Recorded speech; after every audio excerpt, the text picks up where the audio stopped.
तो आइए सुनते हैं मुंशी प्रेमचंद की कहानियों का संग्रह मानसरोवर भाग 2 की और एक कहानी जिसका नाम है कुत्सा। अपने घर में आदमी बादशाह को भी गाली देता है। एक दिन मैं अपने 2-3 मित्रों के साथ बैठा हुआ एक राष्ट्रीय संस्था के व्यक्तियों की आलोचना कर रहा था। हमारे विचार में राष्ट्रीय कार्यकर्ताओं को स्वार्थ और लाभ से ऊपर रहना चाहिए।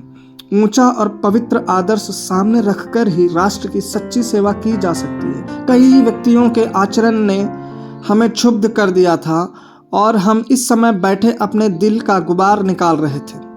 संभव था उस परिस्थिति में पकड़कर हम और भी गिर जाते, लेकिन उस वक्त तो हम विचारक के स्थान पर बैठे हुए थे और विचारक उदार बनने लगे तो न्याय कौन करे। विचारक को यह भूल जाने में विलंब नहीं होता कि उसमें भी कमजोरियां हैं। उसमें और अभियुक्त में केवल इतना ही अंतर है कि यों तो विचारक महाशय उस परिस्थिति में पड़े ही नहीं हैं, या पढ़कर भी अपने चतुराई से बेदाग निकल गए।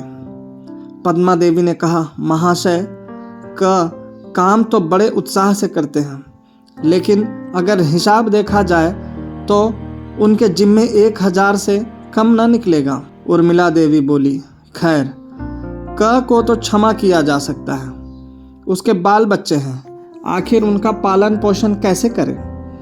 जब वह 24 घंटे सेवा कार्य में ही लगा रहता है तो उसे कुछ न कुछ तो मिलना ही चाहिए।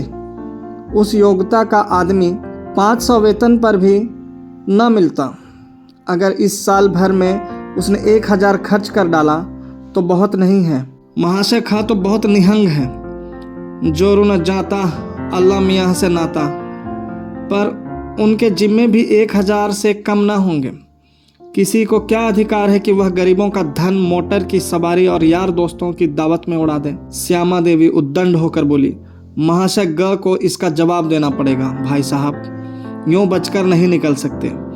हम लोग भिक्षा मांग मांग कर पैसे लाते हैं, इसलिए कि यार दोस्तों की दावतें हों, शराबें उड़ाई जाएं और मुजरे देखे जाएं। रोज सिनेमा की सैर होती है।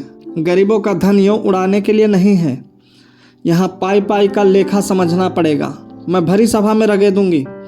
उन्हें जहाँ 500 वेतन मिलता हो वहाँ चले जाएं। राष्ट्र के सेवक बहुतरे निकल आवेंगे। मैं भी एक बार इसी संस्था का मंत्री रह चुका हूँ। मुझे गर्व है कि मेरे ऊपर किसी ने इस तरह का आक्षेप नहीं किया, पर ना जाने क्यों लोग मेरे मंत्रित्व से संतुष्ट नहीं थे। लोगों का ख्याल था कि मैं बहुत कम समय देता हूं और मेरे समय में संस्था ने कोई गौरव बढ़ाने वाला कार्य नहीं किया, इसलिए मैंने रूठकर इस्तीफा दे दिया था। मैं उसी पद से बेलौस रहकर भी निकाला गया। महाशय ग हजारों हड़प कर भी उसी पद पर जमे हुए हैं। क्या यह मेरे उनसे पुनः रखने की वजह न थी?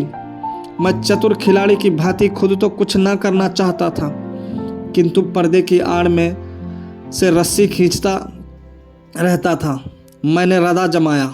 देवी जी आप अन्याय कर रही हैं।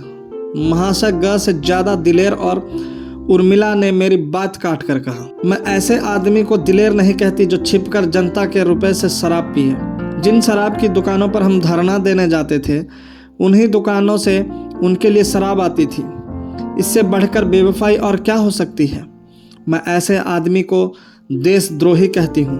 मैंने और खींची, लेकिन यह तो तुम मानती हो कि महाशय ग केवल अपने प्रभाव से हजारों रुपए चंदा वसूल कर लाते हैं। विलायती कपड़े को रोकने का उन्हें जितना श्रेय दिया जाए थोड़ा है। उर्मिला देवी कब मानने वाली थी, बोली, उन्हें चंदे इस संस्था के नाम पर मिलते हैं। व्यक्तिगत रूप से एक धेला भी लावे तो कहूँ। रहा विलायती कपड़ा, जनता नामों को पूजती है और महाशय की तारीफें हो रही है, पर सच पूछिए तो यह श्रेय हमें मिलना चाहिए। वह तो कभी किसी दुकान पर गए भी नहीं। आज सारे शहर में इस बात की चर्चा हो रही है। जहाँ चंदा मांगने जाओ वहीं लोग यही आक्षेप करने लगते हैं। किस किस का मुंह बंद किया जाएगा। आप बनते तो हैं जाति के सेवक, मगर आचरण ऐसा कि सोहदों का भी ना होगा। देश का उद्धार ऐसे विलासियों के हाथों नहीं हो सकता, उसके लिए त्याग होना चाहिए। यही आलोचनाएं हो रही थी कि दूसरी देवी आई। भगवती बेचारी चंदा मांगने आई थी, थकी मांदी चली आ रही थी। यहाँ जो पंचायत देखी तो रम गई। उसके साथ उनकी बालिका भी थी, कोई 10 साल उम्र रही होगी।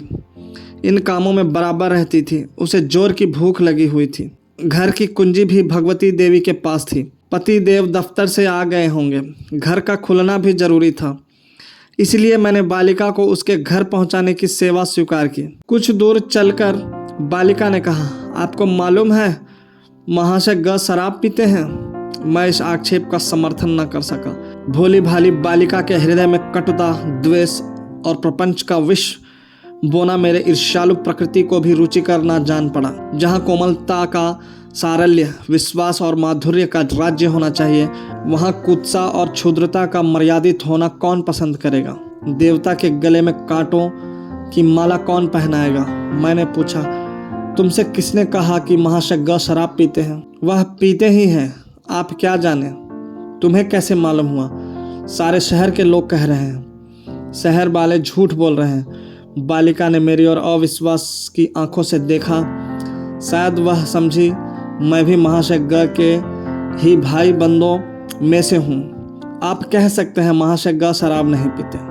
हाँ, वह कभी शराब नहीं पीते। और महाशय क ने जनता के रुपये भी नहीं उड़ाए, यह भी असत्य है। और महाशय ख मोटर पर हवा खाने नहीं जाते। मोटर पर हवा खाना अपराध नहीं है।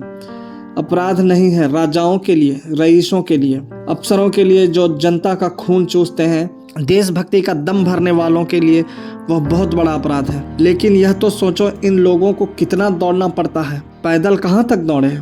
पैर गाड़ी पर तो चल सकते हैं। पैर कुछ बात नहीं है।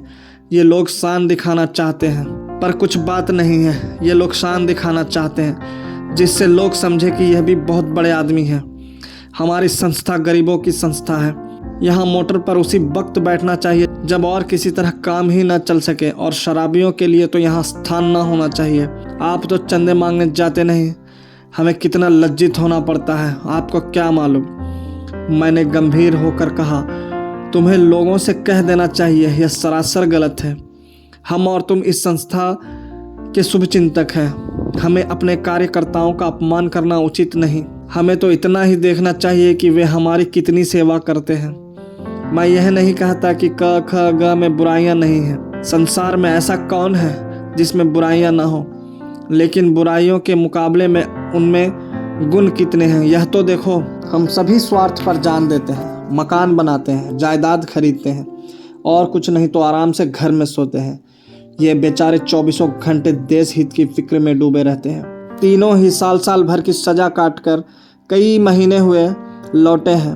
तीनों ही के उद्योग से अस्पताल और पुस्तकालय खुले। इन्हीं वीरों ने आंदोलन करके किसानों का लगान कम कराया। अगर इन्हें शराब पीना और धन कमाना होता तो इस क्षेत्र में आते ही क्यों? बालिका ने विचारपूर्ण दृष्टि से मुझे देखा, फिर बोली, यह बतलाइए महाशय ग शराब पीते हैं या नहीं? मैंने निश्चय पूर्वक कहा, नहीं। जो यह कहता है वह झूठ बोलता है। भगवती देवी का मकान आ गया। बालिका चली गई। मैं आज झूठ बोलकर जितना प्रसन्न था उतना कभी सच बोलकर भी ना हुआ था। मैंने बालिका के निर्मल हृदय को कुत्सा के पंख में गिरने से बचा लिया था। धन्यवाद।